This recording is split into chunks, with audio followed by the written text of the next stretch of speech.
নমস্কার বন্ধুরা, আমি সাগরিকা। আশা করছি আপনারা সকলেই ভালো আছেন, আমিও ভালো আছি। রবিবার দিন দেখুন আমার বাড়িতে সর্বদাই স্পেশাল বাজার হয়। স্পেশাল বাজার হয় বলতে সাপ্তাহিক বাজার হয়, মাছ বলুন সবজি বলুন।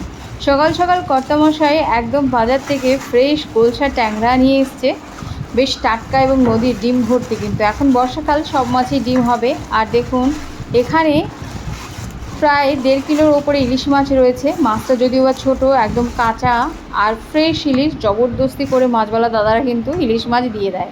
আর আমার হাজব্যান্ডও খেতে ভালোবাসে, তার জন্য ইলিশ মাছ দেখলেও ও আর লোভ সামলাতে পারে না, একদম নিয়ে আসে বাজার করে। আর আমি যতই বলি না কেন ইলিশ মাছ আনা বন্ধ করো, ও কিন্তু যদি রিজনেবল প্রাইস পায় সেদিন ও আনবে ইলিশ মাছ। আর এটা একটু বড় সাইজের, এটা কিন্তু কোল্ড স্টোরের ইলিশ মাছ, কিন্তু দেখে বোঝা যাচ্ছে না টাটকা এবং ফ্রেশ।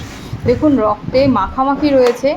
আর বলুন তো, বাঙালি যতই যাই খাক না কেন মাছ পাতে একটু লাগে, কথাই রয়েছে মাছে ভাতে বাঙালি। দেখুন এটা প্রায় 1 কেজি মতন হবে, আর এখানে প্রায় 1.25 কেজি মতন মাছ, ইলিশ মাছই আনা হয়েছে এতটা। আর গোলসার ট্যাংরা। আর রবিবার দিন যেহেতু কবজি ডুবিয়ে মানে খাওয়া দাওয়া তো হবেই, একটা ভুরি ভোজের আয়োজন চলে আমার বাড়িতে। আমার শ্বশুরমশাই ভীষণ মাটন ভালোবাসে খেতে, তার জন্য দেখুন খাসির মাংস নিয়ে আসা হয়েছে, লোকাল, টাটকা এবং ফ্রেশ।